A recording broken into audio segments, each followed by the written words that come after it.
students, welcome back to Simply Tutor classes. Today we will cover another important topic from unit 3 and the name of that topic is accelerator. Now what is accelerator?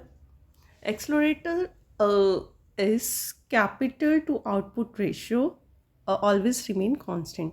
सी जो capital और output की ratio है वो क्या बता रहा है, उसे क्या बता रहा है, वो बता रहा है कि एक्सेलरेटर कितना है. और एक चीज़ ध्यान रखनी है, कैपिटल टू आउटपुट रेशो हमेशा कांस्टेंट रहेगी. कैपिटल टू आउटपुट रेशो को हम कैसे डिनोट कर रहे हैं, यहाँ पर आप देख रहे होंगे हियर इज़ वी से हम एक्सेलरेटर को डिनोट कर रहे हैं और इसके लिए हमने एक इक्वेशन बना दी, डैट इज़ के वाई. के यहाँ पर हमारा क्या है, के इज़ डिनोटिंग हमारी हम के बोल सकते हैं कि कितना हमारा कैपिटल में क्या हमारी कैपिटल है और नीचे वाई दिया हुआ है, वाई मतलब इनकम, कि कैपिटल टू इनकम रेशो क्या है. अब हम क्या बोलते हैं, we can say accelerator as investment to output ratio. Investment और आउटपुट की रेशो को भी हम क्या बोल सकते हैं, एक्सेलरेटर. अब देखिए, अगर हम एक चीज़ मैं पहले बताना चाहूँगी, आपको थोड़ा कंफ्यूजिंग लग रहा होगा कि एक्सेलरेटर है क्या.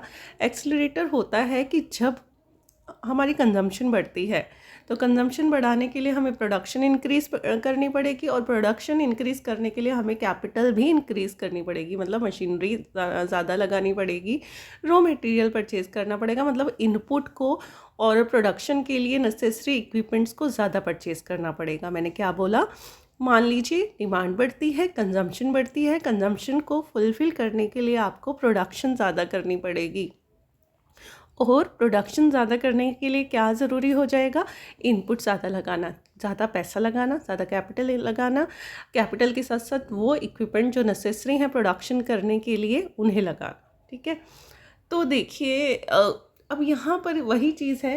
नेक्स्ट जो मैं आपको ये इक्वेशन बताने चाह रही हूँ कि अगर हमारी आउटपुट में चेंज होता है तो कैपिटल में भी चेंज होगा. देखिए ये फॉर्मूला दिया हुआ है ना, एक बार मैं रब करके फिर से बताती हूँ आपको. ये फॉर्मूला है, change in capital by change in income is equal to V क्या डिनोट कर रहा है, एक्सेलरेटर को. चेंज इन कैपिटल में कितना चेंज हुआ, ये देखिए चेंज इन कैपिटल कैसे निकाल रहे हैं हम, K T minus 1, change in income Y T minus 1. अब आप मुझसे पूछेंगे कि मैम आप ये बोल रहे हो कि कैपिटल मतलब आउटपुट बढ़ा रहे हैं तो उसके लिए कैपिटल में चेंज कर रहे हैं, लेकिन आप जो फॉर्मूला है वो इनकम में लगा रहे हैं कि इनकम डिनोट कर रहा है.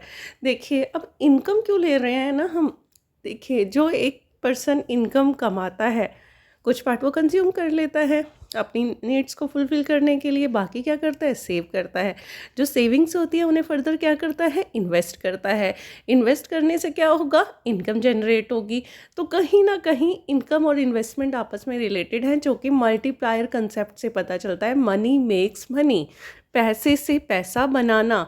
और वो पैसे से पैसा कैसे बनेगा, आप 1 लाख रुपया कमाते हो, आप उसे कहीं इन्वेस्ट नहीं करते, अपने पास रख के रखते हो, क्या बढ़ जाएगा, नहीं. लेकिन अगर आप इन्वेस्ट करते हो, चाहे आप उसे सिंपल सेविंग अकाउंट में भी डालते हो, तो 2.5 से 3% इंटरेस्ट तो आपको वहाँ पर मिलेगा. ठीक है, सेविंग के अलावा भी आजकल नंबर ऑफ ऑप्शंस हैं where you can invest your hard earn money and from where you can get best of your money. ठीक है, तो ये क्या है, इनडायरेक्टली वी कैन से जो इनकम है वही क्या किस चीज़ में कन्वर्ट होती है, इन्वेस्टमेंट में, और इन्वेस्टमेंट फर्दर किस में कन्वर्ट होती है, इनकम. तो एक विशियस सर्कल बन जाता है इन्वेस्टमेंट और इनकम का.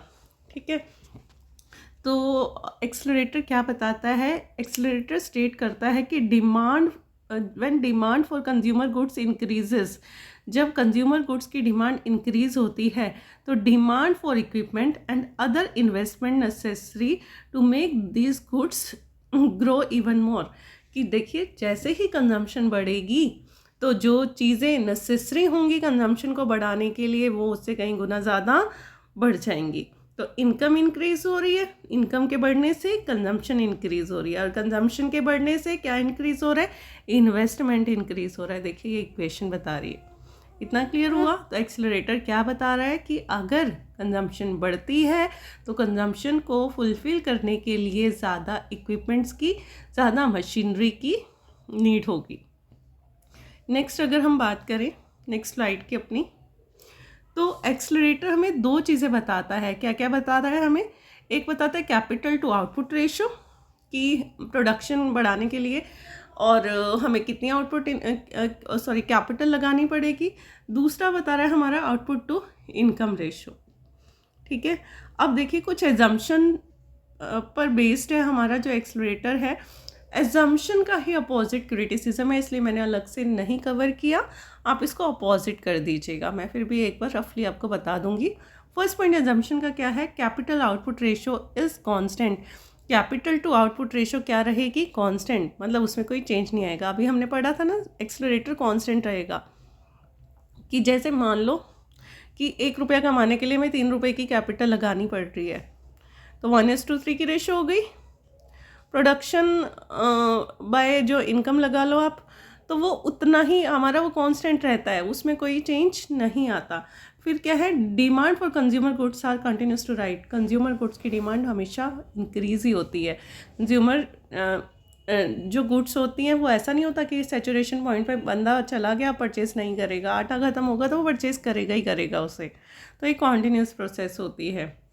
नेक्स्ट पॉइंट है there is no excess capacity in consumer goods industry. Excess capacity नहीं है। जैसे कोई मशीन 100 प्रोडक्ट बना सकती है तो उसकी कैपेसिटी कितनी हो गई? 100। तो हम मानकर चलते हैं कि कंज्यूमर गुड्स की कैपेसिटी जितनी है वो पूरी की पूरी यूटिलाइजेशन के अंदर आ रही है, और अगर एक्स्ट्रा कंज्यूमर गुड्स की नीड हुई तो एक्स्ट्रा कैपिटल की ज़रूरत होगी, मतलब कैपेसिटी इंक्रीज़ करने की ज़रूरत होगी। ठीक है, नेक्स्ट पॉइंट है आपका क्रेडिट्स आर इजीली अवेलेबल। देखिए इन्वेस्टमेंट कब होगी? जब पैसा होगा, और पैसे के लिए कहाँ जाता है कोई भी इंडस्ट्रियलिस्ट? ऑब्वियस है कि वो फाइनेंस सेक्टर की साइड से आता है, कि वो देखता है कि कहाँ से उसे इजीली लोन मिल सकता है, पैसा मिल सकता है, चाहे वो बैंक्स हो गया, चाहे वो फाइनेंशियल इंस्टीट्यूशन हो गया, चाहे वो डिबेंचर्स इशू करके हो गया, चाहे शेयर्स इशू करके हो गया। तो ये बोलते हैं कि जो कैपिटल है वो इजीली अवेल हो जाती है मार्केट में।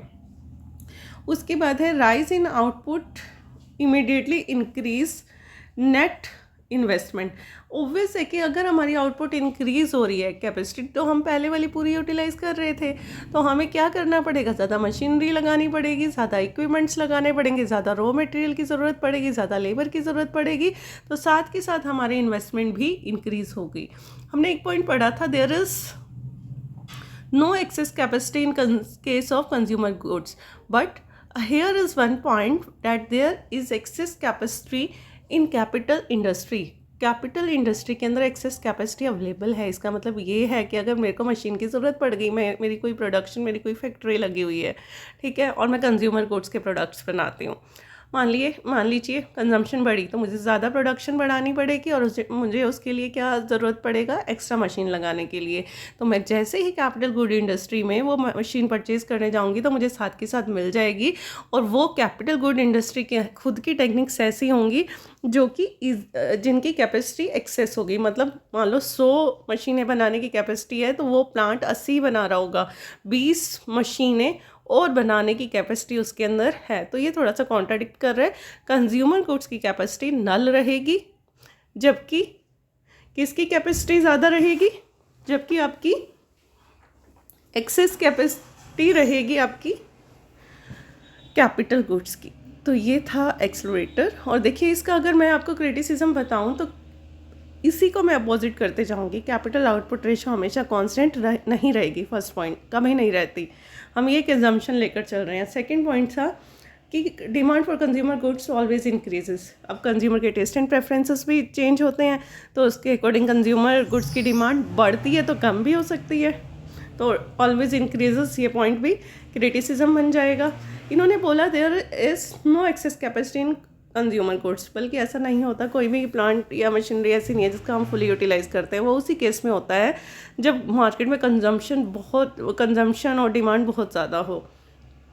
नेक्स्ट है क्रेडिट ज़रूरी नहीं है इजीली अवेलेबल हो। इजीली अवेलेबल भी हो तो हो सकता है आपकी कंपनी की क्रेडिट रेटिंग इतनी अच्छी ना हो कि आपको इजीली लोन मिल जाए। नेक्स्ट है rise in output immediately increase net investment. क्या ऐसा होता है? नहीं, पैसा ही नहीं है, पहले पैसा अरेंज करोगे फिर इन्वेस्ट करोगे, तो साथ के साथ आपका इन्वेस्ट नहीं हो पाता। Last point, there is excess capacity in capital industry. ऐसा भी ज़रूरी नहीं है, हो सकता है कि जितना कैपेसिटी है वो फुली यूटिलाइज हो रही हो। तो ये थे कुछ इसके क्रिटिसिज्म और ये था हमारा topic about accelerator. I hope आपको क्लियर हुआ होगा। फिर भी कोई डाउट है then you can ask your question by putting your query in comment box. इसके साथ ही आज की क्लास यहीं वाइंड अप करते हैं। Thank you so much.